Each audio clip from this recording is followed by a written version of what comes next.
Hi guys! Today we'll be recapping a story called Talented Baby Squirrel. Please like and subscribe to the channel. It helps us a lot. Enjoy! At first, everything is confusing. A girl is being directed by her aunt to greet someone, reminding her to kneel before His Royal Highness. But the last thing Betty remembers is succumbing to the painful embrace of death. To her shock, the person who now stands before her is the younger version of the same person who stood before her as she bleeds to death, relishing her tragic end. He is Prince Reeter, the childhood friend who killed her. When she utters his name in shock, the prince is amused that she already knows his name. Her aunt, Viscountess Pyrena Cirrus, instantly yells at her for being rude to the prince. Only after hearing her aunt's screeching voice does she realize what day it is. It's the day she first met Reeter. Did she travel back in time? When she hears the prince say that it's okay that she's acting like that since they just met, anger is quick to rise within her. Reeter is a noble snake shifter, and she recalls all the times he gaslighted her by saying that he doesn't care that she is just an insignificant squirrel shifter because he still considers her his friend. What a two-faced guy! She used to believe all his saccharine words until he pierced her with his venomous fangs. He betrayed her right when she was about to reach her dream. Since she was a child, she has always been alone, and books were her only friend until she met him. Back then, she was bewildered when her aunt told her that she was chosen to marry the second prince of the empire. She was forced to listen to her aunt instruct her on how to practically be a slave to the prince, ordering her to behave herself and not to raise her voice. She felt like she was meeting a monster. But Reeter du Astrum is none of that. At least, not from the outside. He made her feel accepted even though the signum on her wrist, a piece of star that symbolizes her status as a shapeshifter, is black. He tells her that it's as pretty as the rest and that he is always on her side. Soon enough, he becomes her one and only friend. This is a testament to all of us. Never trust people easily. But despite being engaged to the prince, her aunt still controlled every aspect of her life. Pyrena did not want to spend a single penny on her niece, so Betty lived in utter poverty. Fortunately, she was able to find solace in reading and exploring the garden as a squirrel. One day, Reeter stumbles upon her reading a book about commerce. Betty naively shares with him her dream of becoming a merchant. She desires to leave the tiny place she is used to and explore the new world far away from all the torment. Strangely enough, Reeter's aura suddenly darkens when she talks about leaving. Still, he promises to support his friend's dream. Betty carefully planned her most awaited escape in order to live her life as a merchant. Reeter, her most trusted friend, promised to help her realize her dream. Swayed by his words and affection, Betty ends up sharing every aspect of her plan with him, from the money she has saved and even the guild she plans to apply to. Most importantly, she confides when she plans to leave, and it's during her coming-of-age ceremony. However, true to his shapeshifter form, the prince bit her neck with his fangs the day before her escape. He also steals the signum from her wrist. What's even more surprising, although no one is shocked really, is her aunt's involvement. It seems to her that the two of them have planned her death all along. Now, as she stands before the one who would end her life, all she can feel is an overwhelming rage. Without hesitation, she marches in front of him and slaps his face with all her might. She may be a tiny thing, but that slap sure looks like it hurt quite a bit. Take that, would-be backstabber! She even attacks him head-on, determined to pull out those sharp fangs with her bare hands. It takes a couple of guards to remove her from the prince. Betty is clever enough to know that she can't stay there, so she shapeshifts. With her squirrel form, she easily evades capture, fleeing away from her tormentors. She runs, and she does not look back. She eventually finds herself on top of a wagon heading north to the Duchy of Aslan. She thought that she'd be happy that she was leaving, but that was still the place that she had grew up in, the place where she met the person who she thought was her friend. Meanwhile, Pyrena is raging. She screams about how ungrateful Betty is. Ha! The audacity of this woman! The prince, on the other hand, is taken aback that Betty managed to forcefully knock out one of his loose baby teeth. Reeter then turns to the Viscountess Cirrus and comments that the encounter was unexpected. He then accuses her of wanting to side with his older brother instead based on how her niece is acting. The Viscountess is now kneeling before him, and she swears that her loyalty stands with him alone. She promises to sort everything out by telling the Duke that the girl has simply run away. Unknown to them, Betty will soon reach the gates of the Northern Duke's castle. The reason she made it all the way here is because she happens to hear about it in the carriage that she jumped onto. She was so determined to make Reeter pay for his betrayal. She then remembered how much Reeter hated his older brother, the first prince. Now that she had returned to her 8-year-old self, she could now confide to the first prince about Reeter's weaknesses. Unfortunately, there was no way for her to meet the first prince because he was fighting in a faraway war. To make matters worse, she doesn't even have a place to stay in. That is when she heard the people in the carriage discussing how the Golden Lion Duke had defeated the Holy Imperial Army in the first battle. This victory is the beginning of the end of the Great War, but Betty knew that there would be an unexpected event that caused the Golden Duke's army's retreat. She then realized that she could use her knowledge of the future to prevent this from happening. The Golden Lion Duke of the North, Leonhardt el de Aslan, is the father she never knew. A person she has never called father despite being his daughter.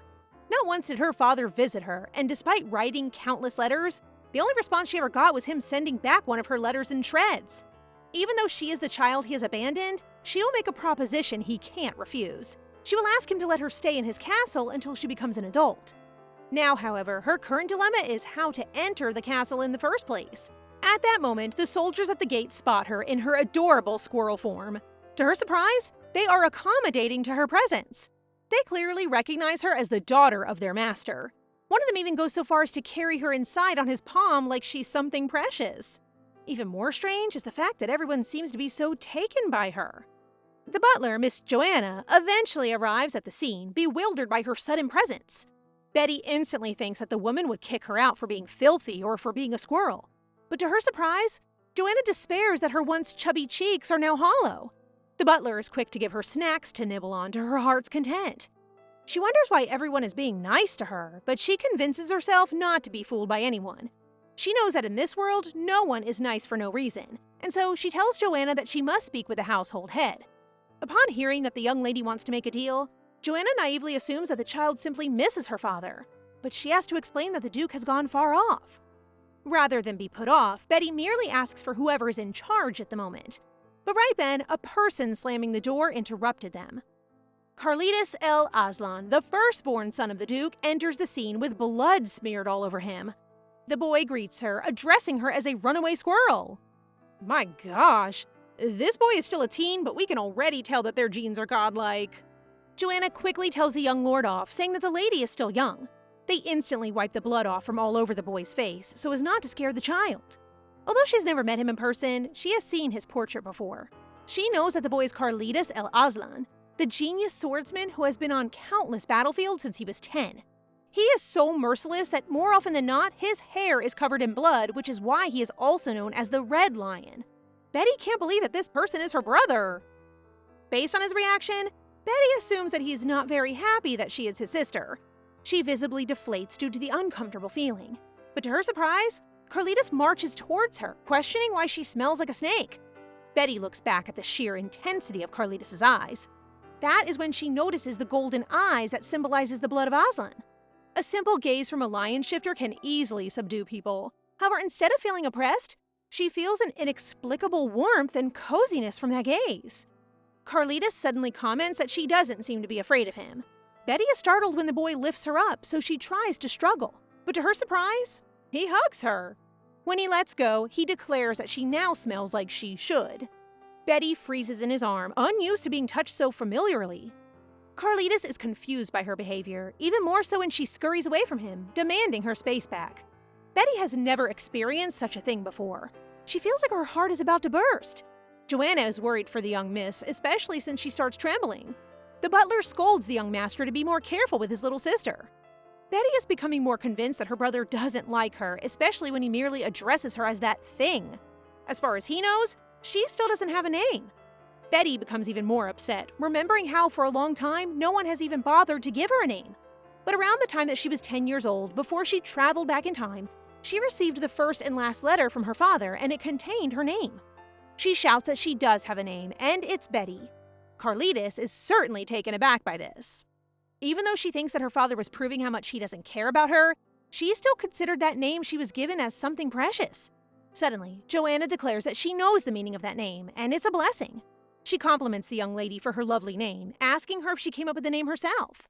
Betty is flustered, but she answers that it was given to her.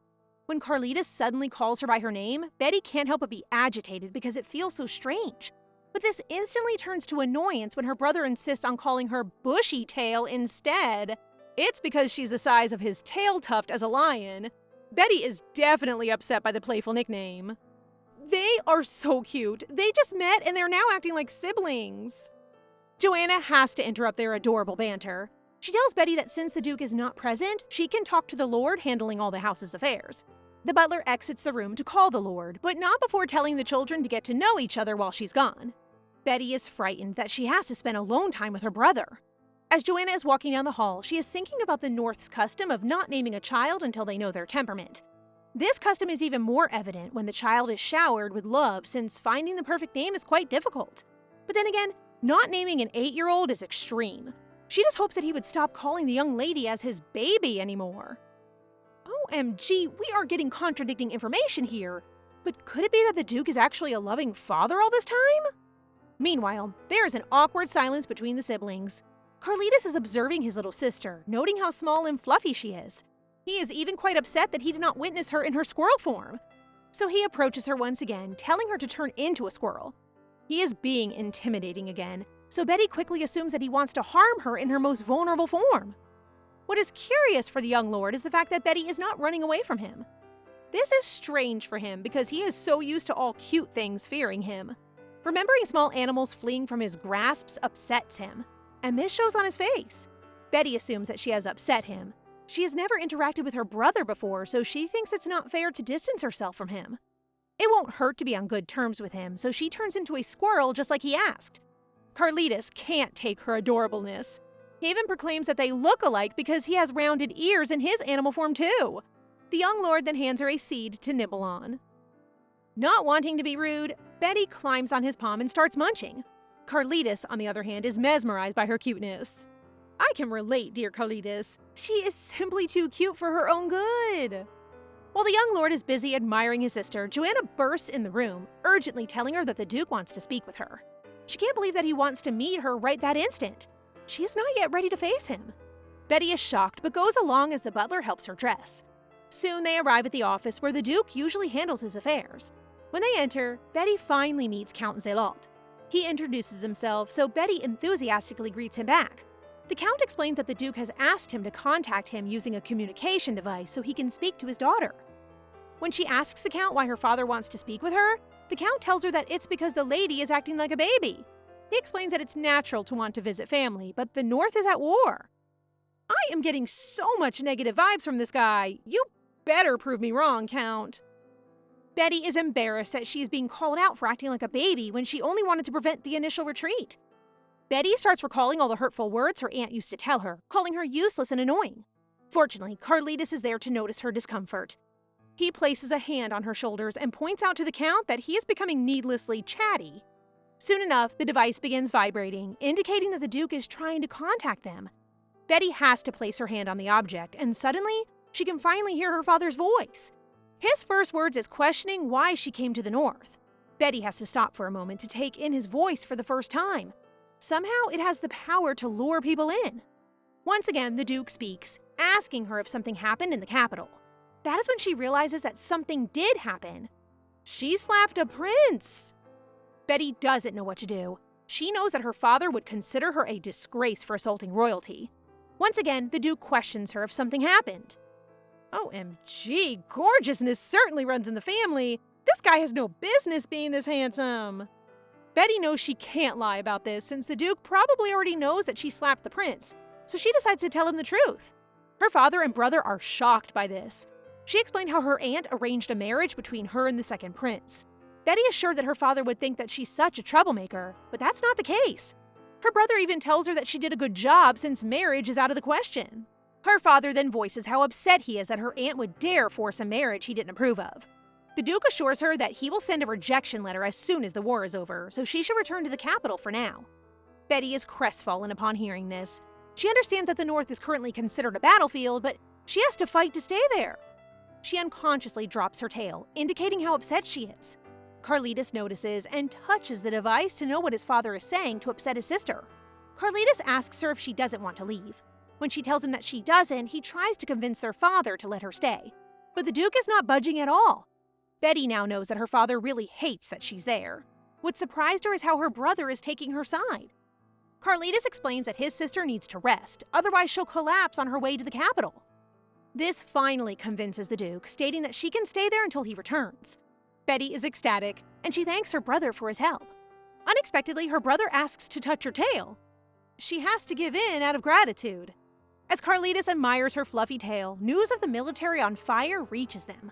All the provisions needed by the Duke's army are stocked there. Everyone is frantically trying to put out the fire. Betty realizes that this may be when the initial retreat began. The initial retreat is when the Duke's army, who has won every battle, suddenly retreated. The people who once admired the Golden Lion Duke ridiculed him for it. The reason for the retreat was never disclosed. It turns out that the reason behind it is because the food supply burned in a fire.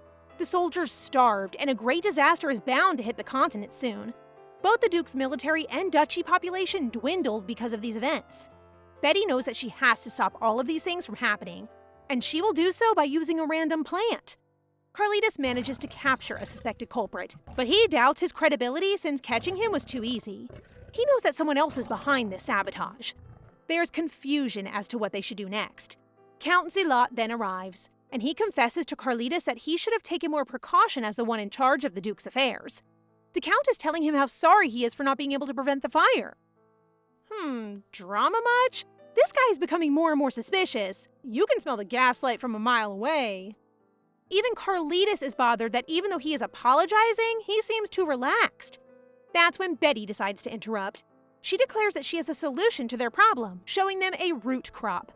Everyone is stunned because it's called the devil's fruit, known for being poisonous. Betty explains that the fruit is called tuberosum, and it doesn't deserve all those bad names. She tells them that it's a miracle plant. Once again, the meddlesome Count Zealot uses his gaslight powers to dissuade Betty, telling her to go play with a maid if she's bored. Rather than be disheartened, Betty explains the benefits of the plant, but the others still doubt her. To prove to them that the plant will not cause stomachache, she eats one of the fruits without hesitation. As expected, everyone panics and they instantly call for a physician. Continuing from the last chapter, everyone around Betty is worried she's going to show any signs of poisoning from ingesting the devil's fruit, tuberosum. The family doctor finally speaks his verdict. Betty is showing no signs of poisoning at all. Her brother Carl wants to be 110% sure, so he menacingly asks again, to which the doctor gets scared and explains further that the poison would have been seen in Betty's tongue. Carl, you really do care so much for your sister, huh? Betty then takes tuberosum in its entirety, from its stem down to its fruit. She proudly announces that it's edible. Carl believes her, but he can't make out what makes it non-poisonous. He hypothesizes that there could be certain groups of the plant that are non-edible and edible, to which Betty tells him it's wrong. A knight speaks up and thinks maybe it's because she's a squirrel shifter that she can digest anything, including poison. However, Betty rejects that thought as well. Betty finally shows them the answer. It's the stalk. Apparently, if ingested prior to the rest of the plant, one would have a neutralization from the poison. She had one prior to meeting with everyone, so by the time she ate the fruit, she already was neutralized from its poison. This fact is something that would be discovered a year or two from this moment, as our adorable female lead recalls from her past life. Ironically, this is found out when someone tries to unalive themselves by eating the entire plant. But of course, they don't end up dying. Undoubtedly, that person must feel like he's the unluckiest man alive. Despite Betty's explanation and even demonstration, the knights are still hesitant to try it themselves. Carl immediately takes a plant and ingests it as a whole. The knights are shocked as he eats it with no hesitation. Truly, Carl's trust for his baby sister is so wholesome. Seconds after the ingestion, nothing happens. Carl is totally fine. The knights are moved by his sacrifice. Some are still hesitant as both of those who tested the plant are shifters. But there are some who try it right away. Everyone eats the fruit and finds themselves well, not to mention filled as well. Betty proudly announces that this is how they'll resolve the food supply issue since there's an abundance of tuberosums around them. They all discuss how they'll deliver it right away, as Betty gets to write a letter about how to ingest the plant so that it may fill the knights at war stomachs, avoiding the fate of retreat. Our brilliant female lead is happy that things are going well for her. Using this chance, she will make an appeal to her father and ask him that she'll be allowed to stay here until her coming-of-age ceremony. On the other hand, Count Zealot doesn't want the problem to be resolved this fast. He's anxiously thinking of what to report to her. Ha! I knew he was up to no good! He already emitted suspicious energy right from the start! I wonder who this her he's referring to. Just as the knights at war are about to faint from hunger, the food supply finally arrives. Head Leonhardt, Betty and Carl's father, takes Betty's letter and reads it right away. She claims that the food supply is edible and can help as they have an ongoing war. At first, he thought it was a mistake, seeing as the supplies were all the tuberosums, but the knight reads another letter that explains how it's eaten. Of course, the knights are doubtful as she's only 8 years old.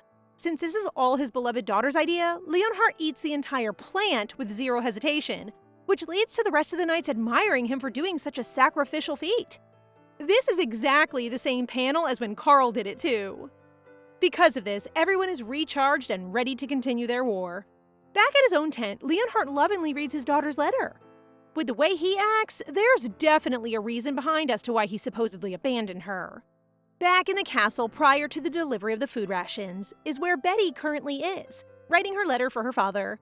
Because of her experience in her past life, she's able to compose a letter that even Joanna thought was cute of her to add expressions that make her sound mature. Betty is happy that she's being helpful towards many people and decides to help out more by picking up tuberosome plants. Carl appears and tells her not to, as she's had a long day and deserves to sleep. Joanna then mentions having Betty's room ready. Betty is surprised to hear this. She actually has a room prepared for her? For the sweet little baby? Of course there is! Betty thinks everyone is being strange, as she's not attuned to such kindness, especially in her past life. Her older brother offers to show her to her room, which turns out to be a long corridor? Betty knew she wasn't welcomed. Is this their way of telling her that she doesn't belong here? However, much to her surprise, and quite fortunately, this isn't the case. Carl grabs her hand and leads to different doors, each one leading to different kinds of rooms too. Betty even has her own playroom. She still doesn't believe this is all hers, but Carl is consistent in reassuring that all of this is. Aw, best brother ever! Carl picks her up to her room and shows her the beautiful horizon by her room's huge windows. Now Betty is glad that she has been courageous. If it weren't for her impulsiveness to leave the capital, she wouldn't experience this kindness and beauty of her environment. Carl places his little sister to bed. The sun is still up and she can't sleep at all. He figures that she won't be able to sleep anytime soon, so he pulls out a running wheel. Since she's a squirrel, he thought she'd like the idea. He looks around and decides on something else. A squirrel mansion!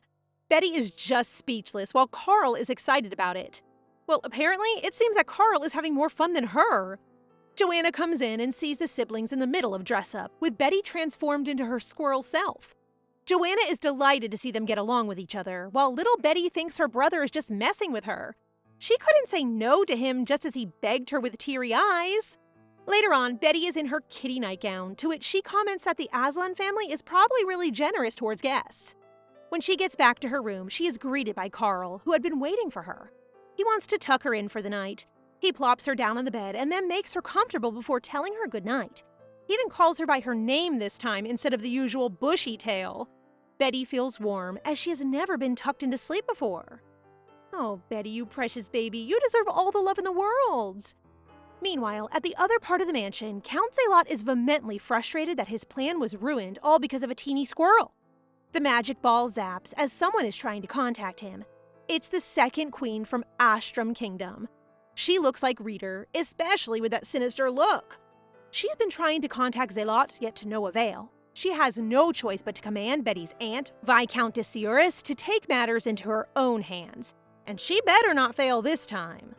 Oh no, this sounds like bad news for our little Betty. It's another great day for Betty. The maids wake her up and immediately have her dressed. The only problem is, she has to wear at least 7 dresses. The maids are having fun playing dress up, and Betty is cute in anything that she wears. Seeing as how cute their little master is, it's definitely no surprise. However, poor little Betty doesn't appreciate being called cute, as she associates the word with how the butlers and maids in the capital would use it when complimenting money and jewelry. In other words, for her, it's a word used when something of value came into someone's hands. She panics at the thought of eventually realizing that she has become someone's possession. Oh, my sweet child, I hope you heal from your traumas. Being the strong girl she is now, she announces that she belongs to herself. The maids look at each other confused before agreeing to her. They thought that Betty has a boy telling her that she belongs to him, so they praise her for being courageous, which in turn confuses Betty even further. Finally, after so many dresses, they finally are able to pick one for today. Just as Betty is being escorted to the dining room, a maid approaches her and thanks her for her help regarding the food source problem in the battlefield. Apparently, her boyfriend is a soldier and is part of the war alongside Leonhardt. Betty feels happy that she was able to help people this way. She hopes deep inside that this sort of warmth won't suddenly disappear like a bunch of clouds. Afterwards, who meets her in the dining room is none other than her older brother. Betty wants to get on his good side, and by doing so, she avoids eating with him, as this is because of her past. Her aunt kept telling her that she made her lose her appetite, so she believed that as a fact. That's why when Carl tells her to sit with him, she doesn't believe what she's hearing. She joyfully joins him as they eat their meal together. Betty wanders around the corridor, wondering why everyone is being nice to her. She reaches a conclusion that they probably just don't know that the head of his house, her father, hates her. She then believes that once Leonhardt comes back, everyone will hate her just as they used to in her past life. My heart aches for her in this scene. The least she can do right now is give back to everyone in her own little way. In that regard, Betty suddenly has an idea. She plans to gather berries, a specialty of hers even from her past life, and give them to everyone. She gives a pile of it to Carl, who has been supportive and kind to her since day one. He's touched and promises to give her something in return, something that she will like. As Betty went for more berries outside, she touched a tree.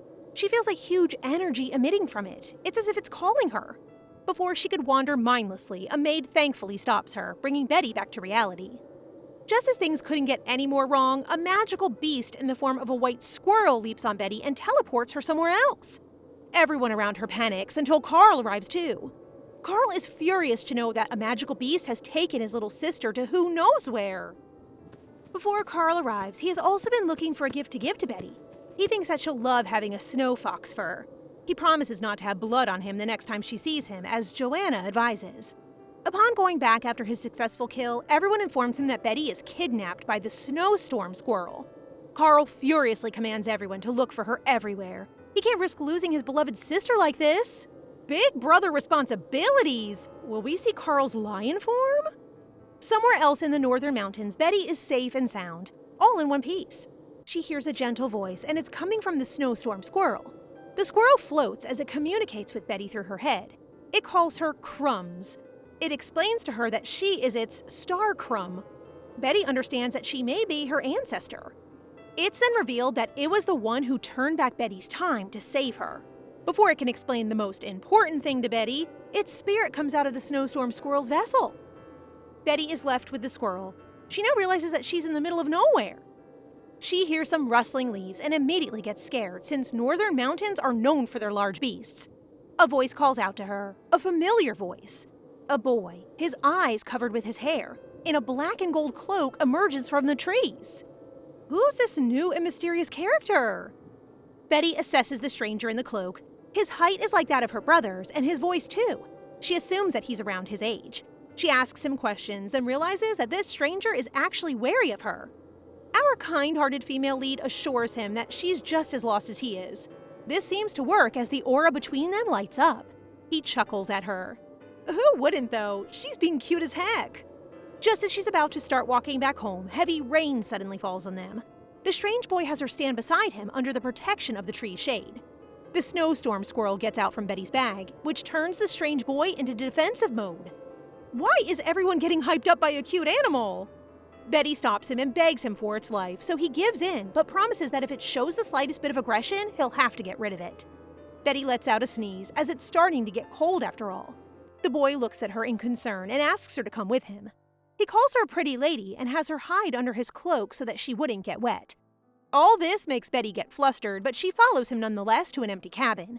They get inside the cabin, where they're warm and sheltered. This boy is drenched because of her, and so she starts to feel bad, so she has him take off the cloak. She promises not to look at him, seeing that he seems rather hesitant to take everything off. He finally takes his wet cloak off and assures her that it's fine to look now. To her surprise, the one thing that gets her attention is the fact that there's a blindfold over his eyes. The cabin where Betty and the mystery boy are in is not warm enough, so they need to start a fire.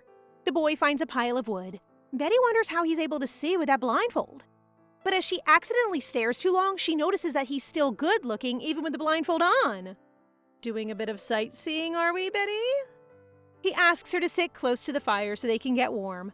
She doesn't budge, so he offers his arms, asking her if she wants to be carried over. This makes Betty blush. To her credit, how could he say that so calmly? As they both sit down by the fire, she figures out what the books call people like him, a Casanova. For those who are wondering what that is, it essentially means a lover boy. Upon this realization, she groans as he really is the perfect example of one. She tries her best not to be suspicious, as she thinks he might take something away from her. Betty learned to be wary of these types of men. Out of nowhere, her stomach growls. She instantly regrets not taking her brother's offer of the turkey. Luckily, the boy has some bread he can share. She breaks the bread in half to give to him, but he insists that she take it all. Such a gentleman. Later on, his stomach growls too. Betty feels bad because she already has eaten everything, but she has an idea. She goes out in the cold and takes tuberosum plants.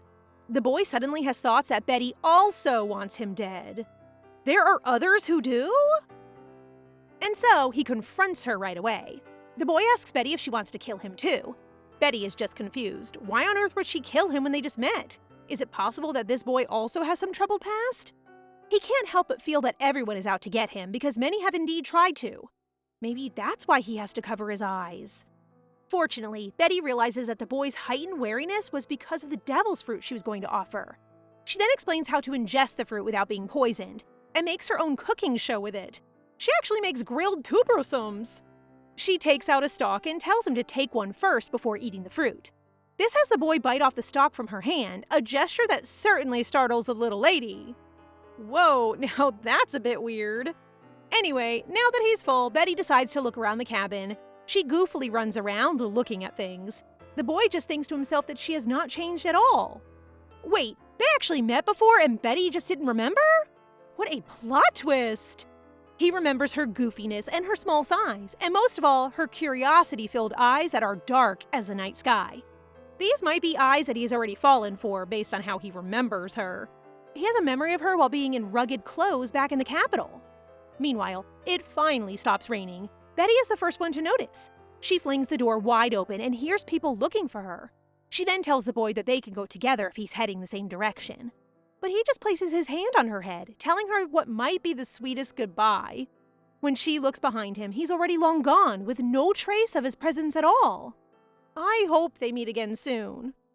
All the while, Carl runs up to his little sister asking if she got hurt. Just by the tree, the boy from earlier is still here and eavesdropping, even catching Betty's name. He finally shows a part of his eyes, and they were golden yellow, a sign that he's also a shifter. He claims to feel hurt that he never knew her name, but it's not like he told his. He had also assumed that she was a maid and not a noble lady. Considering that they met in the capital where she was abused and neglected, it isn't surprising that that was his impression of her. The boy scans Betty's brother, Carl. All of a sudden, Carl's eyes almost meet his. Good thing he also has good reflexes, or else he would have been found out. He finally goes on to wherever he's supposed to go, but he also tells himself to dig some information about House Aslan. Anyway, back to Betty and Carl. The latter threatens to kill the magical beast that's with her. Like earlier, Betty begs him not to. Before she can explain her reason, her vision starts to get blurry. She starts wobbling until she gives in and collapses in front of him. In Betty's room, Carl threatens the doctor because Betty is still not waking up and looks sick. While trying to stay calm and not scared, the doctor explains to Carl that Betty's body is different from Carl's, which is why she is sick because of the rain. While Carl is still processing the information, the doctor announces he will get more medicine for Betty to drink. Looking at the sleeping Betty, Carl promises to himself that he will protect her in the future. The next day, the maids are still worried since Betty still has a cold. Hearing Betty sneeze, they hurriedly cover Betty with a thick blanket and ask her if she wants hot cocoa. While Betty looks at the maids, the doctor weirdly informs Betty that she looks better than yesterday, but still tells her that she must rest until she fully recovers. After the doctor left, the maids reminded Betty to rest in bed again. Hearing this, Betty realizes that she has only recently been allowed to go out freely, since she was only allowed to stay in the house before, thus lying down is simple for her to follow. While on the bed, Betty overhears the maids talking about the Duke and his bodyguard arriving. Betty jumps out of bed and excitedly asks the maids if her father is coming home. No, she is so innocently cute! One maid, with a hint of concern, then reminds Betty to be careful since she's still sick, but the other maids tell her that Betty is happy because the Duke is returning. The maid then approaches Betty and tells her that the tuberosum that she instructed to deliver helped a lot for both the guards and the Duke, thus making them return home earlier than expected. Next, the people outside the castle are warmly welcoming and celebrating the return of the Duke and the guards. While the guards are walking towards the castle, they're talking about Betty being a genius at a young age and their desire to meet her. Meanwhile, Betty is busy preparing herself to meet the Duke. While the maids are fixing her dress, they tell Betty that it's okay to meet the Duke in her pajamas since Betty is still sick. But Betty replies that her image needs to be perfect since first impressions are essential. Betty hurriedly runs towards the castle entrance after hearing that the Duke has arrived.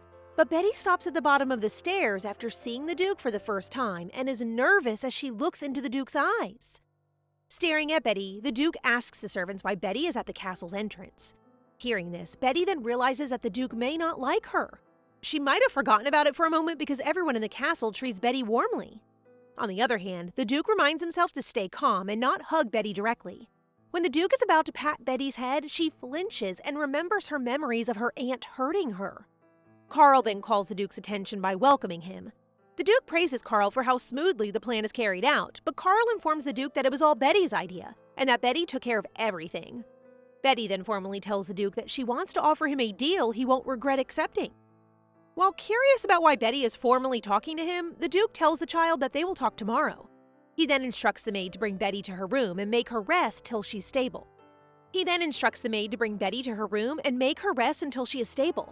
Betty then excitedly returns to her room and tells the maid that she will prepare for tomorrow's meeting with the Duke. Night falls. When the butler reports to the Duke, the maid arrives at the office and informs the Duke that Betty no longer has the flu. Hearing this, the Duke is relieved and realizes that Betty was small and weak before. However, Betty is growing up quickly, even running to greet him.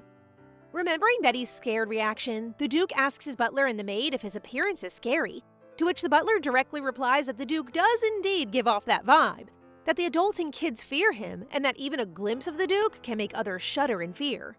And so, the Duke decides to prepare something for Betty during their meeting. The next day, Betty is welcomed by many delicious pastries during her meeting with the Duke. Betty tries to stop herself from eating the pastries but fails. Meanwhile, the Duke is happy that Betty is eating his prepared pastries. Betty stops eating after noticing that the Duke is looking at her, thus she starts to report to him her plan. Betty informs the Duke that the northern mountain is their best defense, but its agriculture is terrible. Thus, they will get most of the food from the outside, which will be Aslan's first barrier. Betty then thinks that she'll use her plan for the Duke to make her stay in the castle. This poor baby is still traumatized because of her aunt. The Duke then tells Betty that she doesn't need to worry about the incoming winter because he already has plans with the kingdom of Sadis, which is known for its wheat plains. For this fall, there will be a lot of cereal. He mentions that if the problem is about the territory, then they will bring it somewhere else. In the north, there's a harsh winter every year, which is what Aslan is known for. Every year there are many invasions, but invaders back out as soon as they see the lion flag. Betty again explains to the Duke that the citizens can't underestimate the drought since people don't usually travel to the north, and people are desperate due to their plants being severely damaged. Thus, even if the Duke opens a warehouse in another kingdom, it might still be an empty one. Next, Betty shows the Duke a flower pot and hands it over to him. While looking at the tubersome, the Duke remembers that these wildflowers are seen on the road, but he still finds them beautiful since Betty gave them to him. Betty then explained that tuberosum reproduces faster than any plant, thus solving the distribution problem and helping significantly during the drought. Sharing his opinion on the discussion, the butler tells Betty that even if it can be used as food during drought season, it still doesn't taste good. After hearing what the butler tells Betty, she tells him she also solved that problem. Betty then proceeds to show them the different ways she cooks the tuberosum. Betty introduced them to the following dishes: tuberosum soup, tuberosum cheese, tuberosum salad, steamed tuberosum, and various other tuberosum recipes. Betty tells the Duke that eating it is safe and tasty since she tastes it. The Duke then panics after hearing that Betty ate her experiment recipes and quickly instructs the butler to call the doctor. After checking on Betty, the doctor announced that Betty was fine. The Duke then tells Betty that she must care for her health since she is fragile, unlike him and Carl. Betty reminds herself not to overthink how caring the Duke treated her. Next, the Duke asks what Betty wants in return for the plans that she suggests. Betty then innocently tells the Duke that she wants to stay in the castle until she's grown up. In all honesty, the Duke must fix his communication skills so that Betty will not overthink everything. The Duke is stunned after realizing that all Betty wishes for is to stay at the castle and not return to the capital. The Duke then seriously declines Betty's wish. Hearing this, Betty quickly tells the Duke she has other plans and then asks for another chance. Betty also adds that she will pay the Duke while she is staying in the castle. The Duke again then tells her that she doesn't need to spend money when she's at home, and instructs her to return to her room and rest. Betty is mourning for a failed deal with the Duke, thus the maids ask her if she wants warm milk to make her feel better. Carl then arrives at Betty's room. Seeing Betty's miserable face, Carl pats Betty's head while asking her if she is bullied, even asking who the names are and offering to take care of them. Betty looks at her brother lovingly and tells him she's fine now. While lying in the bed, Betty realizes that the maids and Carl care for her so much, despite the fact that in the first place, all she wanted was a safe place to stay.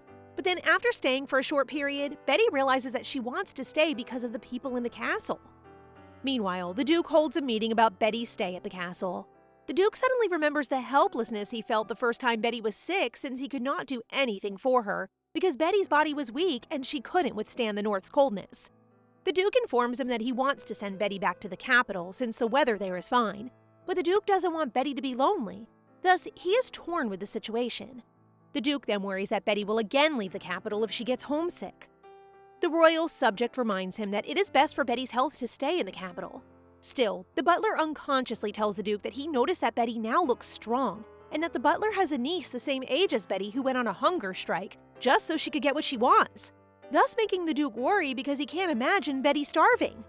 The butler then tells the Duke that someone from the capital must take responsibility for not protecting Betty, to which the Duke agrees and instructs them to enhance the security to prevent further incidents from happening.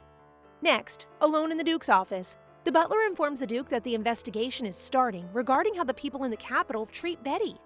The next day, Betty is surprised that her room is full of Adonis flowers and a giant toy squirrel with a gold acorn. The maid then informs Betty that it is a present from the Duke. Hearing this, Betty is shocked and thinks that maybe the Duke finally sees the value of her recipes. Next, Betty visits the Duke to give the letter she wrote. While opening the letter, the Duke thinks that Betty must like the present since she wrote a thank you letter to him. The Duke even makes a mental note that he will frame the letter Betty wrote. However, all the Duke's expectations of the letter fall down the drain after finding out that the letter is all about Betty's recipes.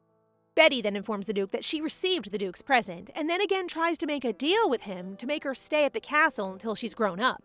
But the Duke flatly declines her again, thus making Betty bargain for at least just a year more at the castle, which is also rejected by the Duke. Looking at how sad Betty is, the Duke tells her that he can build a smaller castle in the capital. But Betty replies to her father that it is not about the castle. Betty again tells the Duke that she can also help in battles in other ways and will not be a burden to him. The Duke then pats the head of Betty, who he finds so adorable, but still declines Betty's deal to make her stay at the castle. Betty then notices getting a warm feeling after the Duke's action. In the following days, every morning, Betty is always welcomed with so many presents from the Duke, although she misunderstands this as the Duke trying to tell her that she needs to leave the castle. Next, the Duke is surprised to see Betty pulling a cart full of her presents. Betty then informs the Duke that she would like to return the gift and doesn't need it since she only wants to stay in the castle. The Duke realizes that his daughter is not mature for such a young age. Betty again asks for the Duke to make her stay in the castle, but this time she calls the Duke father. The Duke is then swayed and agrees to Betty that she can remain until winter comes. Finally, getting her wish, Betty feels excited and happy, so much so that her tail has grown out. In the capital, a parade is held to celebrate the victory of the Emperor, Nader Dexus Astrum, the ruler of the Kingdom of Astrum. As Nader is waving to the people, he overhears them talking about how cool Duke Aslan is, and that the victory is because of him. Hearing about the people's statements, Nader feels angry, but his wife tells him that they don't know anything, while also informing him that she already has a plan for everything. Nader's wife then faces the child Reeter and reminds him to do his best. Really, using a child to use your evil deed is too much. At night, in the office of Count Zelot, a man pays a visit to him, although the Count seems invested in him not doing so. The man then informs Zelot that he came in secret and that there is no evidence during the fire at the military house since his daughter died after doing the plan. Zelot then asks the man what he needs. The man greedily tells him that he wants more money in return for keeping the secret. Zelot tells the man that he understands and tells the man to approach him. When the man is near Zelot, the Count stabs the man with a knife. Zelot's butler then enters his office, and so the Count instructs him to clean up the mess. Zelot's butler agrees and also informs him that somebody from the capital wants to meet him. The following day, while Betty is thinking of a plan to stay in the castle for the next 10 years, she suddenly turns into a squirrel, thus making her decide to go somewhere else to think. On top of the tree, she sees the Duke talking to his butler about the meaning of Betty's name and how it was made. After learning that the Duke made an effort and was meticulous in naming her, she realized that maybe the Duke didn't hate her that much. Of course not! The Duke loves you so much and he worries about your health. The following day, Betty is in the kitchen, busy making cookies out of tubersum. While making the cookies, she cannot help but think about how the Duke put so many thoughts into naming her. But she easily brushes it off and reminds herself to focus on making the cookies. Betty wants to use the tubersum cookies to increase the value of the contract of her stay in the castle. After baking the cookies, Betty then prepares a drink for the Duke. While walking toward the office of the Duke to deliver the cookies and the drink Betty made, she suddenly sees someone in the hallway. After realizing it is her aunt, Betty freezes and drops the tray on the floor. Betty's aunt then asks how she is. All the while, Betty is shaking with terror. Betty's aunt then tells her that she is still clumsy, just like before, and also, without a shred of truth, tells Betty that she's concerned about her niece, while hardly pinching Betty's cheeks. Betty remembers how her aunt pretends to care for her, but then scolds and hits her when her aunt feels like it. But Betty then realizes after staying in the castle that she needs to defend herself. Thus, Betty shoves the hand of her aunt away. In response, Betty's aunt scolds and shouts at her, saying that she's disrespecting her. But Betty bravely replies, loudly telling her aunt she's hurting her. Betty's aunt then hears the maid commenting that Betty's cheeks are red, thus making her act up. The Duke arrives shortly after at the scene and asks what's going on, which makes Betty's aunt, Pina, try to get the Duke's attention by greeting him. The Duke, full of concern, just walks past her and approaches Betty, asking her if it's too heavy, thus making her drop the tray. Betty innocently tells the Duke that she cooked it for him. Hearing this, the Duke then unconsciously reaches for the scattered cookies, but is stopped by the maids. Pina comments on how slow the servants in the castles are, and that the Duke may send them to the capital for her to train. The Duke annoyingly tells Betty's aunt to stop, while stopping his anger since he doesn't want Betty to see him angry. The Duke then tells Betty to return to her room and instructs Pina to get inside the Duke's office. While there, Betty's aunt stares at the Duke's handsome face, unconsciously fixing her hair. Next, the Duke asks Pina to explain to Betty why she did all those things. Betty's aunt tries to deny it, but the Duke becomes angry and slams the table using his fist while shouting and asking Pina why she hurt Betty when in fact, she is tasked to take care of his daughter. Pina still tries to deny that she's hurting Betty at the capital and blames Betty for running away. She then adds that she always sends letters and reports about Betty's state. The Duke then asks Pina why he has not been informed of Betty's talent. Pina curiously thinks that Betty is not talented since after her sister died, Pina got rid of all the books because she's afraid to argue pointlessly with Betty. The Duke also tells Pina that she has no right to arrange a marriage for Betty without asking for his opinion. Pina starts to realize that she does not have any more excuses. She pretends to faint and says that she misses her sister so much. The Duke does not buy her excuse and informs Pina that he has had enough of her and that even if his wife asked him to take care of her sister, it's no longer on the table after Pina hurt Betty. Afterwards, he instructs Pina to clean her own guest room. Next, in Pina's room, she eagerly sits on her couch and shouts that she doesn't even want to take care of Betty in the first place, and that she's doing it because of the plan. Pina then looks at the potion and thinks to herself that the Duke, the most handsome and powerful husband in the kingdom, will be hers soon. All she needs is to make him drink the potion. While Betty is preparing to go out the following day, a maid hands her a letter from the Duke. Betty is so excited even for a simple letter since in the past, she had not received any letters from the Duke, even if she had sent a lot to him. Betty then carefully placed the letter together with the other letters inside the gold acorn. The mood changes, however, when Pina enters Betty's room. Pina mockingly praises Betty, commenting on how cute she is, and asks if she can take a look at what Betty is holding.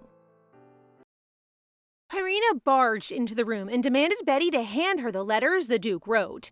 Betty hid her valuable letters, for she knew whatever reason Pina had to see the letters, it wasn't good. Thankfully, her aunt got distracted by the fur coat and wanted to try it for herself. She thought it looked better on her. The servant reminded her that it was a gift from the Duke to Betty. Pina shoved the coat to the servant and scolded her for making it sound like she was stealing it. She then ordered the servants to leave the room because she had a talk with Betty. Seeing how Pina treated the servants made Betty feel sorry for them. They were nice people who were treated badly because of her. Betty stood to protect the servants and reminded Pina to maintain her class as a visitor of House Aslan. Oof, imagine a child reminding you of your place. After sending off the servants, Betty confronted her aunt about what she wanted to talk about. Pina thought Betty gave herself a name.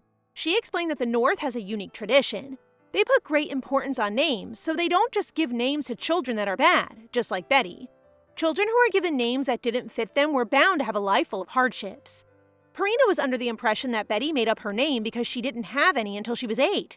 She revealed that she had asked the Duke to give Betty a name right when she was born, but he refused, and concluded that the Duke must dislike Betty a lot. Betty realized what her aunt was saying was totally different from what she heard, that her father had pondered for over 8 years just to choose a fitting name for her. Pina was lying and manipulating her to think badly about her father. All those years, her aunt made her believe the Duke didn't love her, just like now. Betty wondered what else Pina lied to her about. Now that her father granted her to stay for 1 month, she needed to find ways to extend her stay by slowly drawing out her secret cards. Betty worked all night to draft a plan for an incoming disaster that would strike the kingdom that couldn't be prevented. The next day, the Duke received the detailed plan that his baby made and immediately called for a meeting with Betty and all the vassals. During the meeting, Betty confirmed that everything she had written was true and inevitable.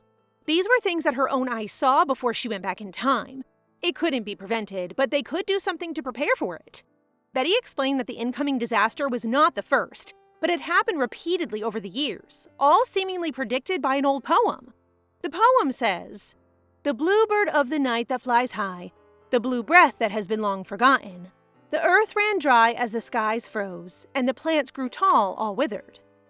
The long cold fluttering of the wings, their breath shall be taken away with the wages of oblivion."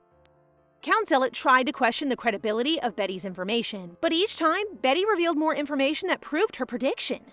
The accounts revealed that every time the bluebird, a metaphor for the blue star, appeared, a little ice age would occur and a huge famine would break out roughly every 200 years, and the incoming winter would be the start of another famine. Betty then proposed to solve the biggest problem, which was food security, and it was of course using tubersums. The duchy had been importing food from other territories, but if they grew tubersums, which naturally survives in the cold temperature of the north, they would be able to secure sufficient food for the famine. Next, Betty proposed a free food kitchen, a policy that had been turned down several times due to its high risk during Betty's previous life. Of course, Count Zealot questioned again the effectiveness of the plan when Betty proposed giving free food to the commoners through the free food kitchen. Gosh, I hate him! He believed that giving free food to the commoners only made them lazy. But Betty defended that they wouldn't be giving out food for nothing. She explained that she had been promoting the benefits of tubersums and their recipes throughout the duchy. The problem with the tubersums was that only a small number of people appreciated the benefits because they believed they were poisonous. And despite the success of the military food rescue because of tubersums, this information traveled too slowly since the duchy was so vast.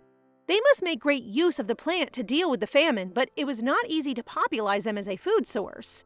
And to solve this, the free food kitchen could be used. Betty continued explaining her plan. The solution to the crux lay in the mouth of the people. She explained that the free food kitchen would allow the people to taste the food, and this would change their perception about tubersums.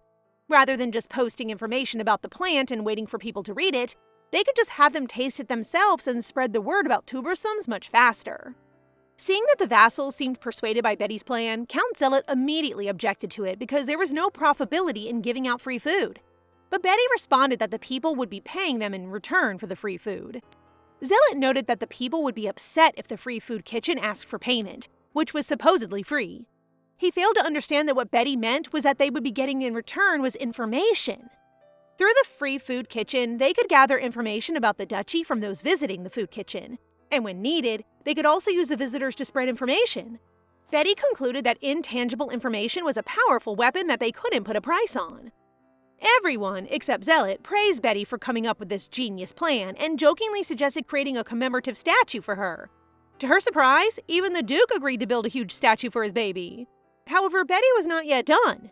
There was still the matter of the budget, which was Betty's biggest concern. Betty had also prepared a plan for this. However, the Duke informed them that since they no longer had expenses for military supplies, their finances were in a good state. Betty decided to keep her plan since she didn't need to use it yet. After the meeting, Betty decided to stroll and wished out loud that her proposal guaranteed her an extension to stay in the north. While walking on the snow, Carlita suddenly called her out and grabbed her onto his horse. In a comical twist, Betty partially transformed into a squirrel, which Carlitos misinterpreted as a sign that she enjoyed the ride and sped up the steed even faster. Betty was, in fact, dying in fear. When they arrived at their destination, Betty's fatigue from the day's work and stressful ride seemingly faded when she saw a beautiful lake. Carlitos had brought her to Aslan Lake. Betty didn't know such a place existed in the north until now. Carlitos felt proud that he had brought his sister to the place mounted on a horse. While Betty agreed that the place was nice, she vowed never to ride a horse again. Not because she didn't like it, but because she didn't know how to ride one. This information shocked Carlitos. Of course, how could an 8-year-old not know how to ride a horse, right? It even worried Carlitos more that Betty didn't know how to hunt. Betty proudly mentioned that she was good at picking berries and climbing trees. Carlitos thought that, although cute, it was useless. Carlitos rummaged through his bag and gave Betty a children's bow set. Seeing how excited his brother was, Betty decided to learn the bow. While Carlitos passionately demonstrated how to hold the weapon properly, her demeanor changed when she saw a giant white snake lurking behind Carlitos. Betty shouted to warn her brother. As the snake moved to attack, Betty remembered how Reeter betrayed her in her past life. But with a single swing of his sword, Carlitos sliced the serpent in half. Betty, though trembling in fear, made sure her brother wasn't bitten by the snake. Seeing how scared and worried Betty was, Carlitos assured her there was no need to be afraid. He promised to protect Betty from anything that threatens her and chop it with his sword. After disposing of the dead snake, Carlitos suggested Betty get some sleep. Betty initially protested because they just saw a huge snake and now they were going to sleep in that very place. However, Carlitos reminded her of his promise. After setting up a hammock, Carlitos tucked in Betty, and almost immediately she felt her drowsiness pulling her in. Right before she fell asleep, she thanked Carlitos after realizing he had come all the way there just for her. "Aw, Carlitos, you sweet little lion." Carlitos recalls his childhood. There spread a ridiculous rumor that, like lions, House Aslan pushed their cubs off cliffs, and only those who survived the fall were taken in. Of course, this wasn't true. Instead, children of House Aslan were sent off to the battlefield and carried real blood-stained swords. It may be harsh for some, but for Carlitos, it wasn't so bad to live that sort of life. Enemies and servants alike were filled with fear when they saw him. That was until his small bushy-tailed squirreled sister arrived. Betty woke up feeling refreshed yet hungry. Carlitos fed her the last piece of special high-calorie chocolate suitable for shapeshifters like them who get hungry often. Betty felt bad eating the chocolate, knowing that her brother was also hungry. Luckily, she saw berries and nuts nearby, so she transformed into a squirrel and picked them for Carlitos. Carlitos, so touched by Betty's gesture, jokingly noted that he would hand them down for generations as heirlooms of House Aslan. Carlitos never thought there'd come a point when he would be worried about someone else's feelings, like how he cared for Betty. Even when he saw tons of his enemies dying painfully on the battlefield, he didn't give much thought to it. He realized that those feelings weren't just because Betty was cute, but because she was so lovable. That day, Betty didn't realize that someone cared so much for her that they'd kill anyone who got in her way. When they returned to the mansion, everyone seemed busy because there was a visitor. Seeing how everyone was busier compared to when Pina came, it must be someone important. While strolling and pondering how her father sent her away to the capital and never been asked to come to the duchy, Betty encountered an ominous figure. Pina blocked Betty's path and threatened her to be attacked by her dogs. Animals that seemed to have a bad history with Betty, judging by her reaction. As Pina's dogs menacingly approached Betty, she was compelled to run as she recalled how they savagely bit her neck in the capital. "Gosh, Pina, you deserve to be fed to the lions!" Pina chuckled at the sight of a trembling 8-year-old kid she threatened with her dogs. She planned to have the dogs get a smell of Betty so they could track her when she tried to run away again. Poor Betty trembled in fright as the dogs approached her. As she closed her eyes in fear, she suddenly heard the dogs whimper and scurried away. And when she opened her eyes, the young man with a blindfold stood between her and Pina's dogs. What aura does he hold that the ravenous dogs winced and retreated? Just as suddenly as the blindfolded man appeared, Carlitos arrived and stood between the man and Betty. And as a cherry on top of the scene, the Duke also came to the commotion. Before the overprotective father and brother could do something unimaginable to the blindfolded guy for getting near Betty, he quickly explained that he was only trying to help her. He pointed towards Pina and told the Duke that she threatened Betty with her dogs. This enraged the Duke and ordered the guards to kick Pina out of the castle immediately. Witnessing what just happened, the Duke realized that he shouldn't have placed his baby in her care and decided to research what happened in the capital. "Ha! You're cooked, Pina!" Betty thanked the mysterious guy for protecting her, and the latter explained that he simply owed her a favor when they met in the woods. Immediately, the Duke and Carlitos ordered the prince to step back 20 paces from Betty. Wait, Prince? This also came as a shock to Betty when she realized that the mysterious blindfolded guy was the older half-brother of Prince Reeter, who he despises most, Prince Atere. Betty was overjoyed to see someone who could upset Reeter simply with their existence and wanted to team up with him to get back at Reeter. Atere was sent by the royal family to congratulate and thank Duke Aslan for winning the 5-year war. Supposedly, sending a large amount of gold and silver with a big delegation would be most appropriate to congratulate the duchy that just won a war. However, Atere was deliberately sent alone and empty-handed to insult him and the Duke. Atere recalled that during the battle, the royal family also sent him alone as the only support force. He understood that the crown, his father, hated his mere existence. Despite being sent in shame, Atere was glad that he came from the north because he met Betty once again. He decided to visit Betty in a certain form. That night, Betty couldn't fall asleep. Suddenly, a voice called out to her by the name Star from the terrace. A dark shape lurked outside, and they seemed to know each other. Let me guess, it's Atere. Despite being the firstborn of the royal family, Atere's birth was not considered a blessing like others, and the reason was because he was a dragon shifter. The odds of having a dragon shifter baby were rare even between two dragon shifter parents. And with that probability, a child born between a snake shifter, the king, and a dragon shifter, the queen, would certainly be a snake shifter. Atere's mother didn't treat him well because he wasn't born as a snake shifter like his father wanted. And on top of that, his hair color was that of the dark dragon that was said to bring the world to ruins.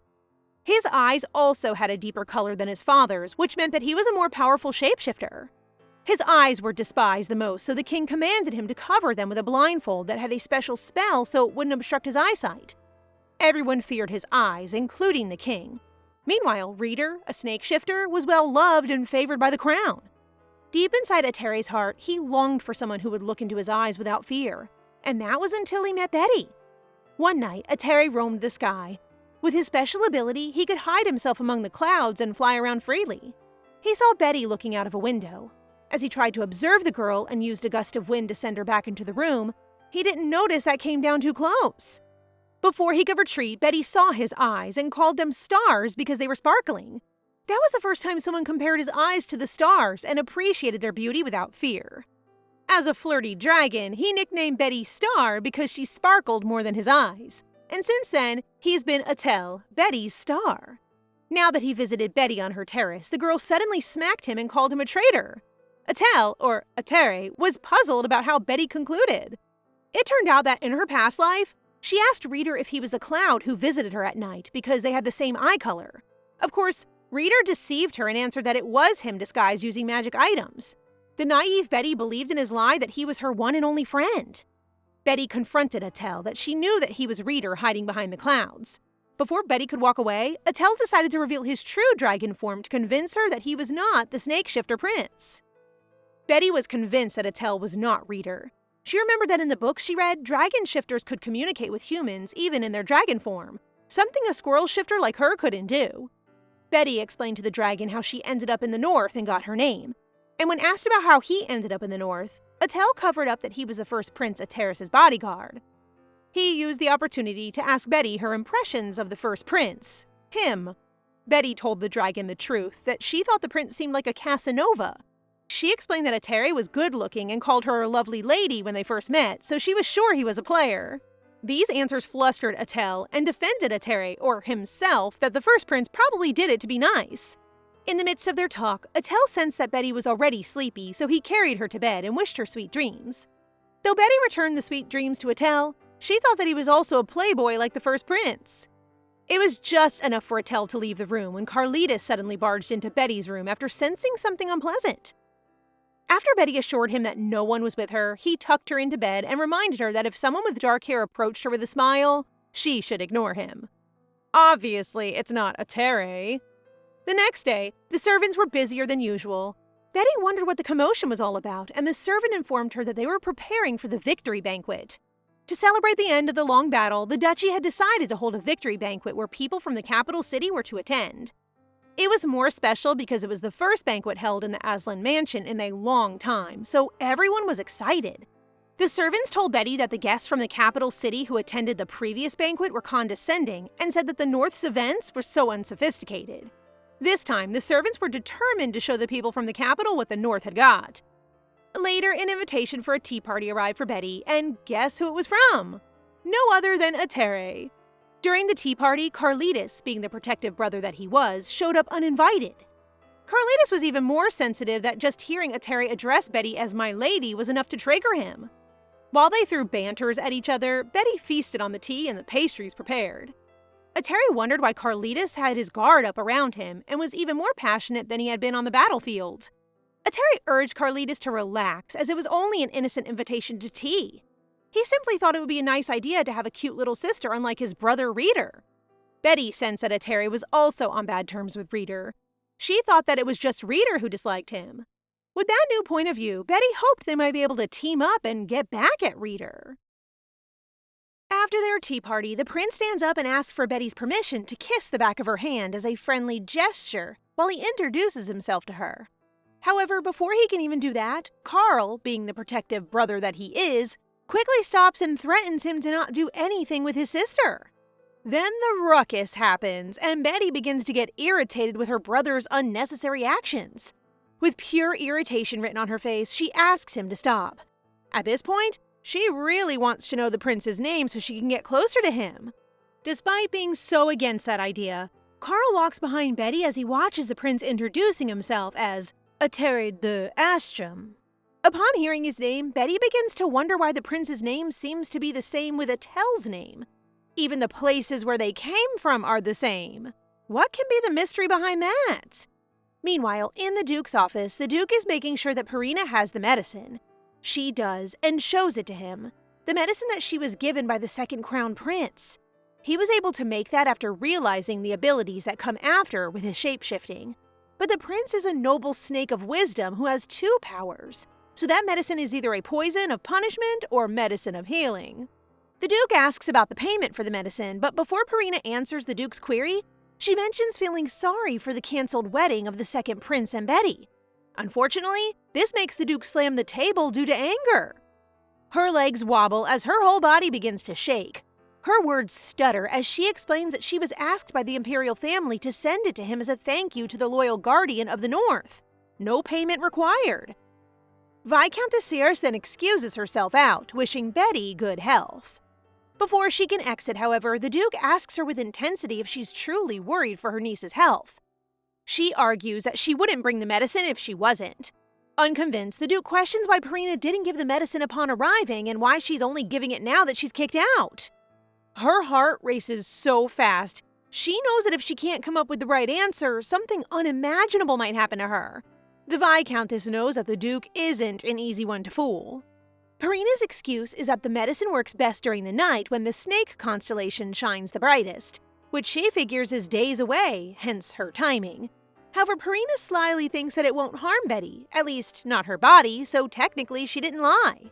Meanwhile, Betty, Carl, and Atere are looking at the venue area while arguing about Arthur's blindfold. Betty notices a familiar voice, the voice of Pina. The moment she heard it, it only meant one thing: trouble. And she's right, because by the moment she sees her, she's about to hit someone because of the venue reception, so Betty immediately runs to stop her. Irritated with Betty, Pina swings at her niece. Luckily, an intimidating presence stops her. It's Carl with the prince. Murderous aura surrounds them, clearly not liking what's happening. Atere manages to calm him down since it looks like Betty can handle all of it. Pina laughs and begins to mock Betty by saying that she takes up on the North's poor taste and education. One thing Betty knows about Pina is that she's obsessed with class and elegance. Betty tells her that it's such an ironic thing to do since it's not a very classy thing to raise their hand and slap someone. Hearing that from Betty shocks Pina to the core. Betty wasn't the type of girl to talk back to her.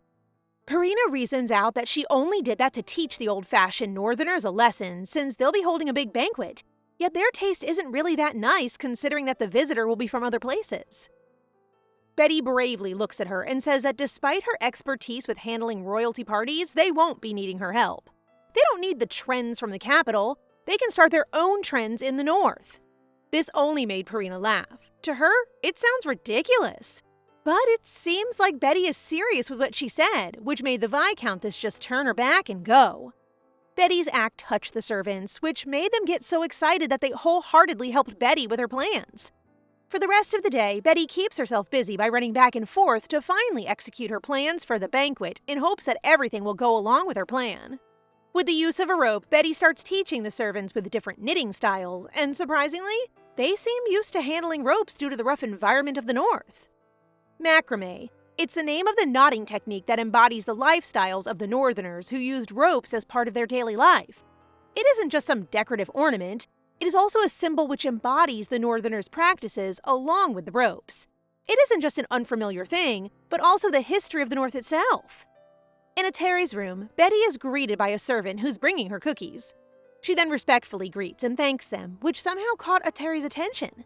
He then tells her how he notices that she's really loved and cared for by the people there, since she's always saying respectful words towards them.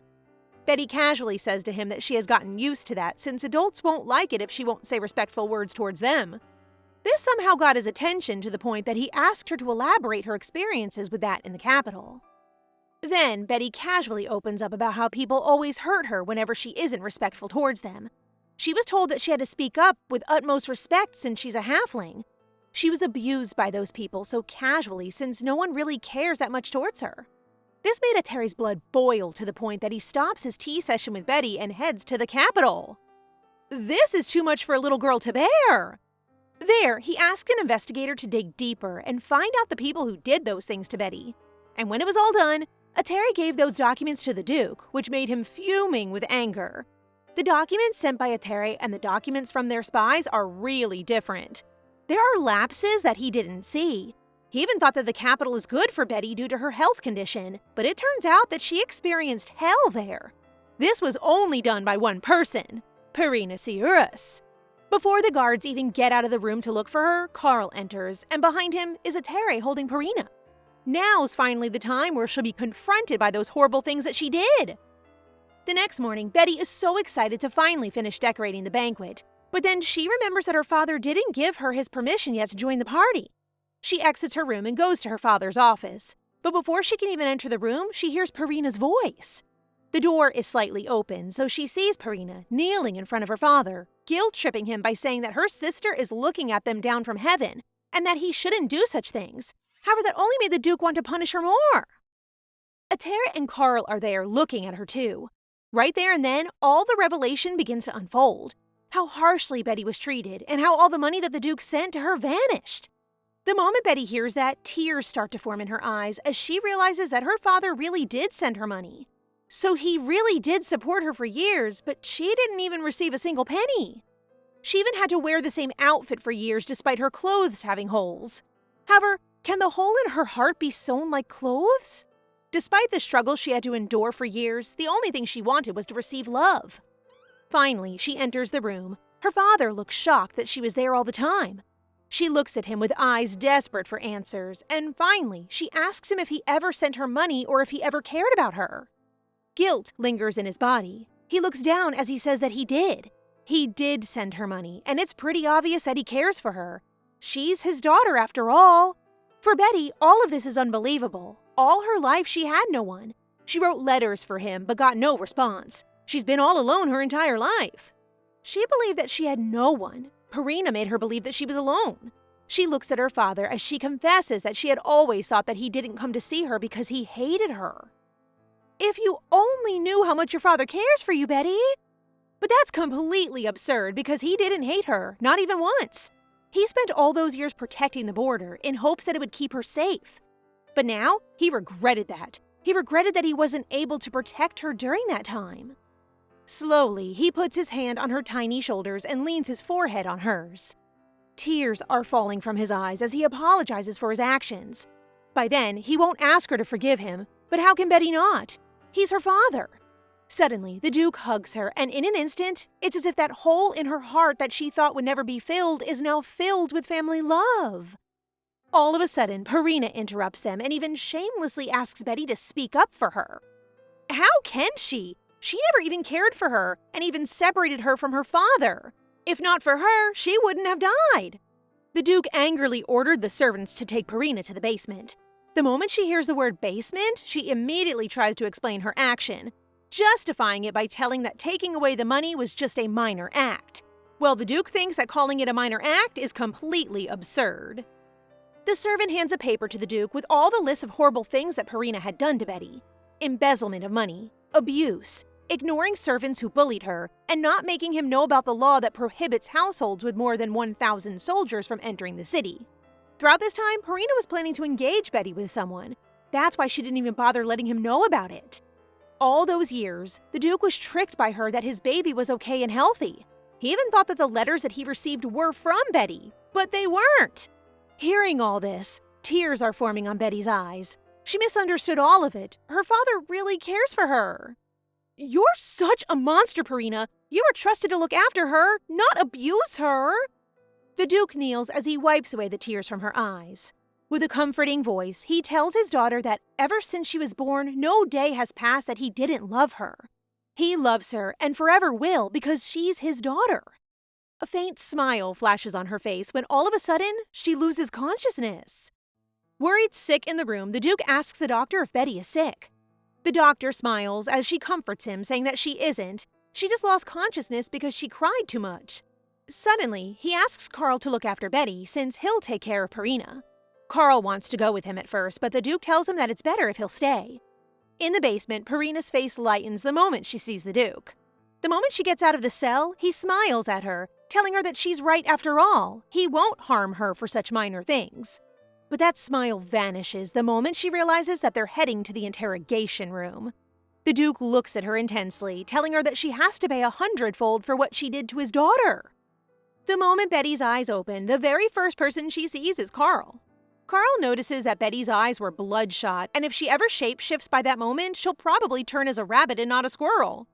While tucking her comfortably in her bed, Carl asks Betty why she didn't tell him about the abuse she experienced in the capital, in which she innocently replies that she thought it's pretty normal since people don't really like small animal shapeshifters.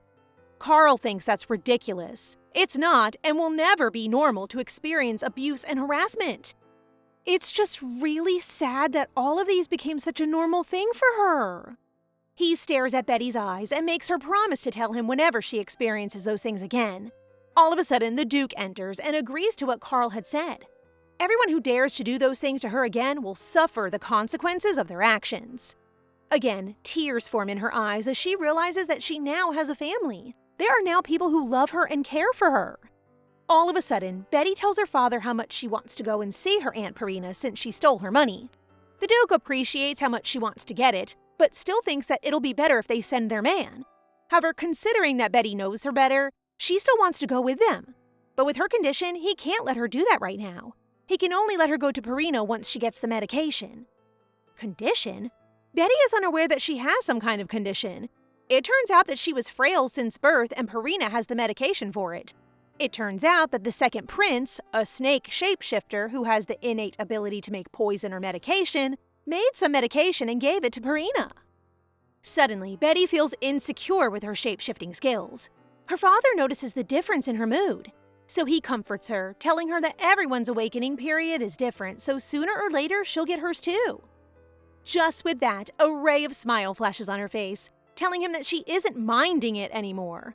But behind those smiles are worries creeping inside her mind, even after her coming-of-age ceremony. Not a single ability has ever showed up. At this point, she's sure that she doesn't have any special abilities. The moment they exit Betty's room, the Duke looks seriously at Carl and tells him to go to the capital and do whatever they want, even if it means killing those people who hurt Betty. On the terrace, Betty keeps on thinking about the medicine and even Reeter's innate ability, which is poison, when all of a sudden, Atere the dragon shows up to visit her. Betty asks Atere what kind of innate ability he has. It seems like she doesn't really know that innate abilities are only shared to families or lovers. If she's a stranger, Atere will surely think she's rude. However, he just answered that his innate ability is linked to the constellations. They can control things like rain, thunder, and fog. As they talk about shape-shifting powers, Betty wonders about Reeter's power since his ability is venom.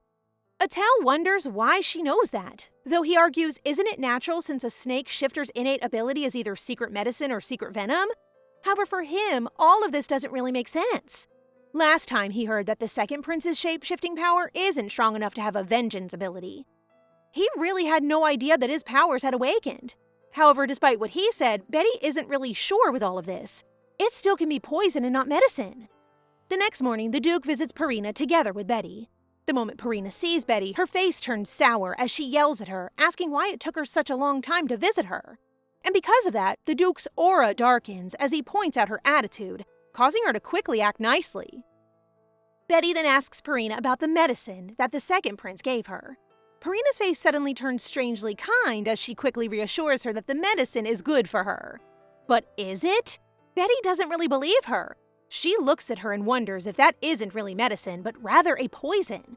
She smirks, but still tries to hide it and persuade Betty that it isn't a poison. To make sure, Betty follows Terry's suggestion to make Pina try it first. Shocked and torn between doing it or not, Pina didn't know what to do. Either way, she'll end up in a dark situation. Well, she'll suffer those consequences either way. Suddenly, she slaps the potion out of Betty's hand and kneels for forgiveness from the Duke, who is now fuming with anger. How dare she try to kill his baby? Ready to slay her neck with his sword, Betty holds her father's hand, having a much better plan. Rather than killing her, why not take away the thing that she values more than her life? Embezzlement, child abuse, and attempted murder. Those are the things that Pina did to Betty, and basing it on the court of law, it can be paid by material things like gold. The moment Pina hears this, she desperately agrees to it, thinking that it's just that. But upon careful consideration, she had insufficient funds to pay for her crimes. Her gold isn't just enough. She also has to give up her household, land, and even her title. That's such an embarrassing and smart punishment. Then it hits her. She kneels and begs in front of Betty. She was a noble the moment she was born. That's the only thing that makes her above others. Pina even reminds her of her mother and how much she cherishes her. And that's where it hurts Betty the most. Her mother cherished Pina that she even trusted her with Betty, but she always speaks ill of her and even used her assets to expand the mansion. So now Betty will take back all of her mom's inheritance that Pina stole in the form of interest by using her nobility patent. She found it in the jewelry box next to the family head's ring. The nobility patent can be destroyed only with the power of the family head's ring. They say if someone who isn't part of the family by blood wears the ring, they'll be cursed. But since the blood of the seeress family runs through her, the sacred ring may acknowledge her right as the family head. In an instant, Pina's nobility patent is destroyed, and Betty quickly becomes the family head. And just with that, Pina's world crushes in front of her. Without a hint of guilt on her face, Betty looks at her aunt and quickly turns her back. She's looking forward to what Pina can do without her title and wealth.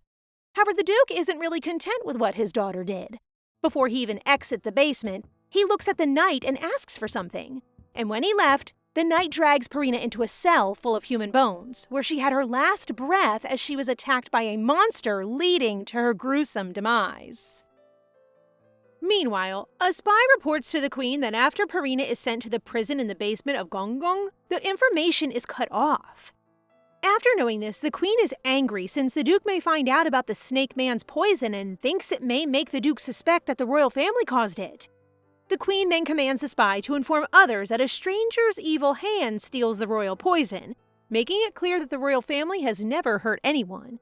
After commanding, the queen remembers that the people started praising Duke Aslan when he won the Great War, leaving the royal family in the shadows. Because of this, Duke Aslan's existence threatens the royal family, which is why the royal family tries to kill him but fails. The royal family also tries to kill Duke Aslan's son, but his young son's body is also well trained, making them attack Duke Aslan's daughter since Betty is also the Duke's weakness. The royal family then tries to poison Betty to make Duke Aslan follow them and voluntarily become the royal puppet, but his plan also fails. Reeter then asks the queen if his poison did not work. The queen assures him that there is no problem with the poison he made and that it's not his fault. She also tells Reeter that another opportunity will always exist, even if their plan fails. The following day, while Betty happily plays with the lion, Atere curiously points out how scared she is after seeing the guard dogs. Betty then tells Atere that those guard dogs attacked her while this lion was so friendly, hugging the lion. Next, Betty happily thanks Atere for helping her since she hears that Atere also inquired about what happened in the capital. Betty then gleefully tells Atere she is willing to do anything for him. After hearing this, Atere asks Betty if she can call him Brother Atere, as she calls Brother Carl.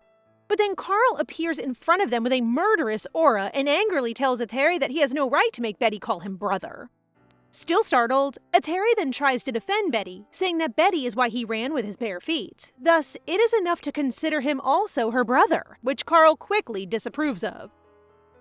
Betty then stops Ateri and Carl from arguing by asking Carl where he's been these past few days. Carl answers that he's doing some small business and can't tell much since Betty will probably scold him.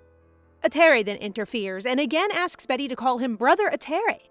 Betty then tells Ateri that she can't call him that, which makes Ateri feel down. Ateri then tells Betty that she can call him by his name only and no royal title, which Betty then agrees to. Betty then approaches him and explains that she won't hate calling him brother, but it is because she only has Carl as her brother.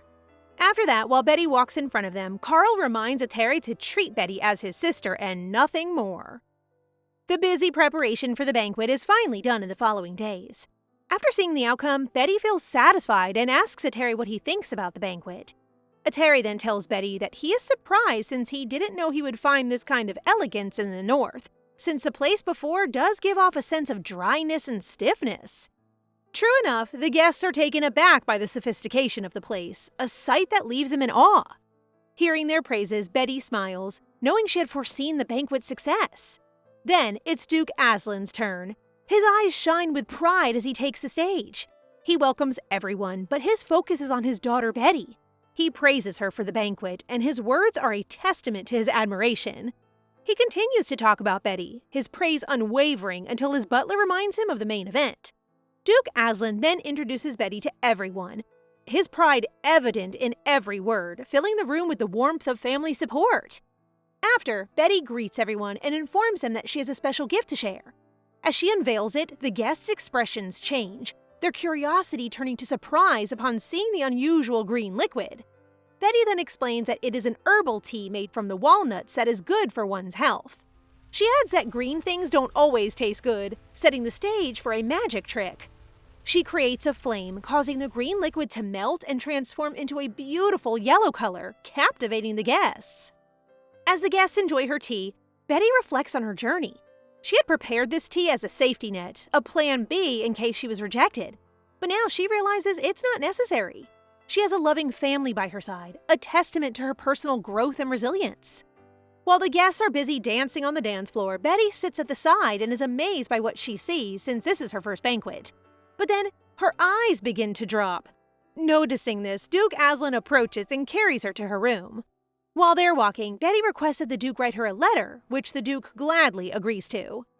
Meanwhile, Jaleo glared at Betty from afar and blamed her for his unsuccessful plans. "Sir, please leave Betty alone now that she can smile freely." The following day, Betty is practicing talking to Ateri without the honorifics. When Ateri notices that Betty is getting used to it, he compliments and praises her. Meanwhile, the Duke and Carl are emitting a murderous and jealous aura beside them since they don't like how close Betty and Ateri are. Carl then speaks up and tells Ateri to leave, but Betty stops him and defends Ateri by reminding Carl that Ateri is her friend. Hearing this, Duke Aslan realizes that even if he also wants to get rid of Ateri, he can't deny that he helped Betty a lot in solving the case in the Imperial City, thus he decides to make him stay for a while.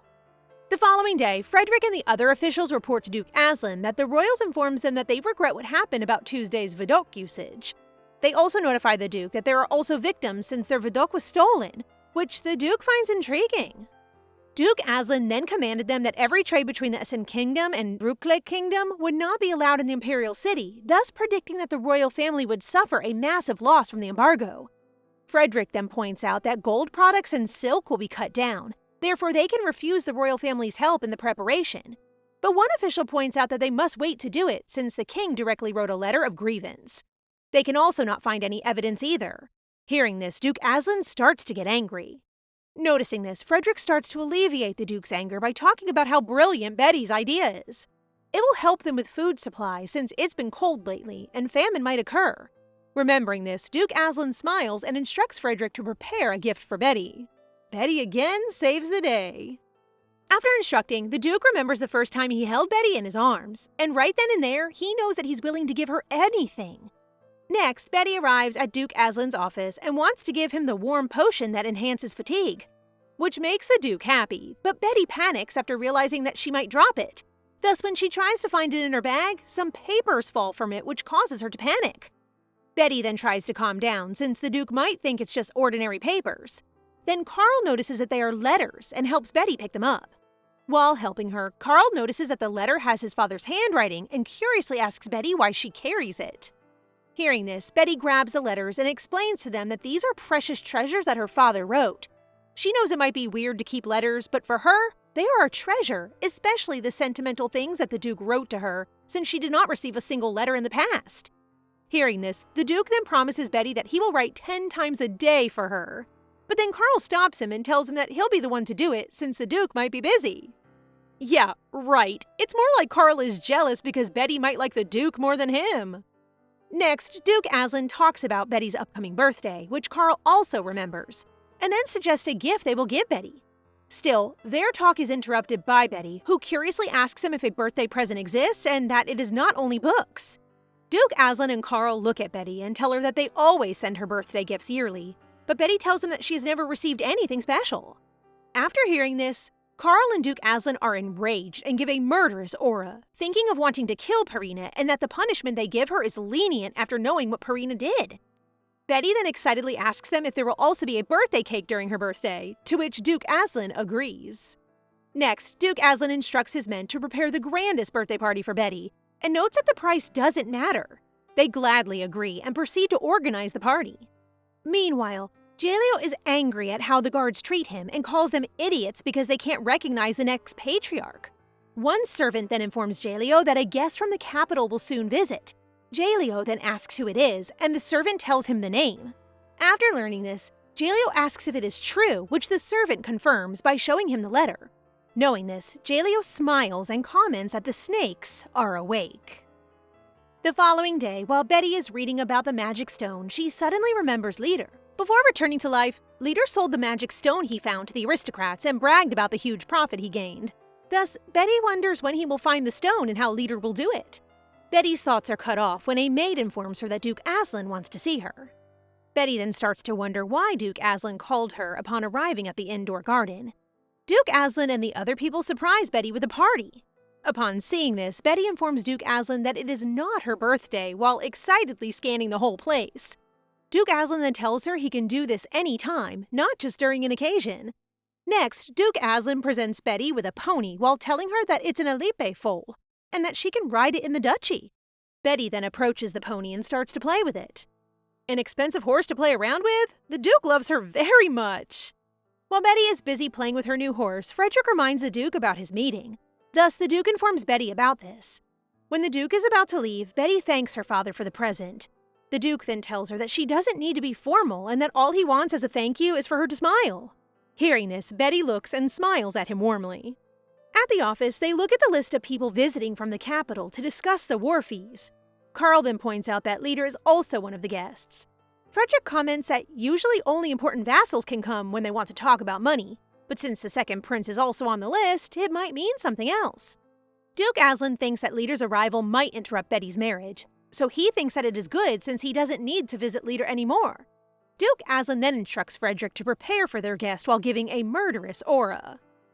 I think revenge is coming for you, Reeter. Meanwhile, Betty tells Atera about her dilemma.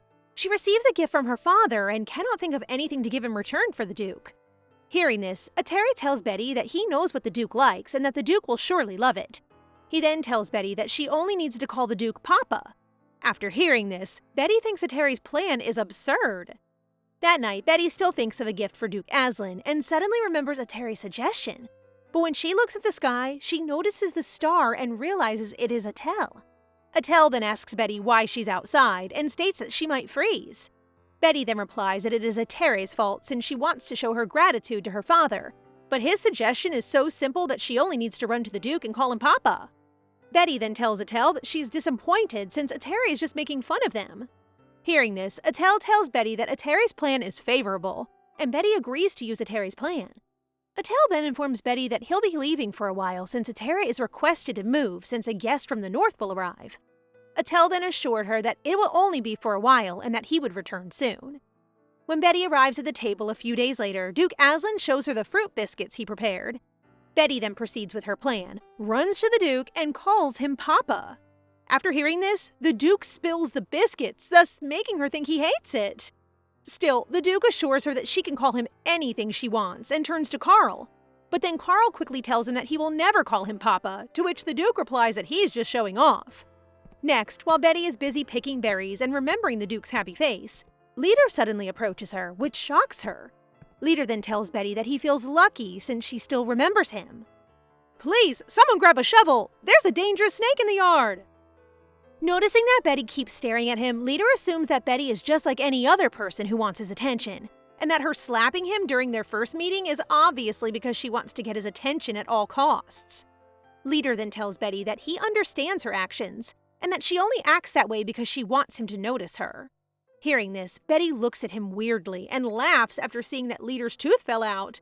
Betty teases Reeter about it, which makes Reeter feel embarrassed, thus he leaves Betty alone. While walking away, Reeter realizes that Betty is the only one who always makes fun of and laughs at him, and that no one in the Imperial Palace dares to treat him this way. Next, while Reeter is walking to the meeting, he thinks about making Duke Aslan bow or kneel to humiliate Betty. Reeter then feels confident after remembering his mother telling him that even golden lions must bow to him. Reeter also remembers how his father is angry because the Duke asks for considerable money to save their country. Upon arriving at the office, Reeter quickly notices a heavy murderous aura surrounding it. When he looks where it belongs, he notices Duke Aslan and Carl glaring at him, making him flinch. Baron Evan notices Reeter's involuntary movement. Thus, he thinks that the palace made the wrong decision to send Reeter since he gets flustered and agitated by the Duke. Baron Evan then informs them that he is the one who accompanies Reeter while thinking that he must persuade the Duke to help him since they're out of options and their finances will only last a year or two. While Baron Evan explains, Reeter notices that the Duke is different from what his mother tells him, and that the Duke, while he bows to him, still shows his malice. But after noticing this, Reeter cockily thinks it may be because of what Betty, his daughter, did to him last. Thus, he tells the Duke that he understands Betty's action the previous time they met, and that it may be an act to get his attention. Evan then shockingly stares at Reeter and realizes he might not know they need to make the Duke like them and help them. Carl then stops Reeter and tells him to shut his mouth since he deserved the slap his sister did to him last time. Yes, show Reeter his place, Carl. He must be dragged down from his high horse.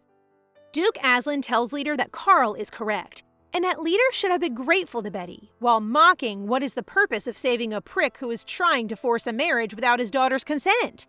Then, Carl asks Reeter to leave while threatening Reeter not to get any closer to Betty, because if he does, he'll make Reeter regret his life. Next, while already in his room, Reeter throws a vase to relieve his anger toward the Aslan family. He then vows to make them suffer for insulting him.